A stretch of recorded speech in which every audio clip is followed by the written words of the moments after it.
Derde düştün mü ağlarsın, benim gibi yarem yanarsın. Derde mi düştün ağlarsın, benim gibi yarem yanarsın.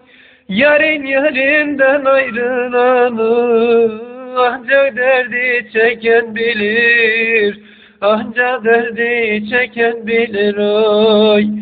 Sevdiğim yar başka ellerde, ben garip bir diyarda. Sevdiğim yar başka ellerde, bense garip bir diyarda.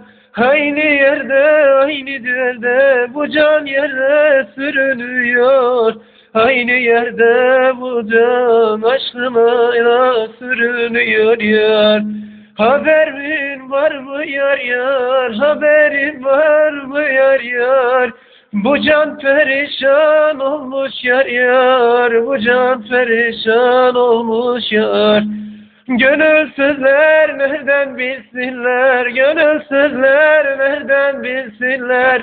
Benim gibi sevda çeken var mıdır bu dünyada? Benim gibi sevda çeken var mı bu dünyada dostlar?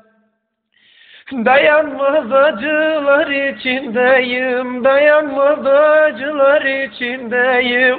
Yarı kaybettim, ay ay ay, gece gündüz ağlarım.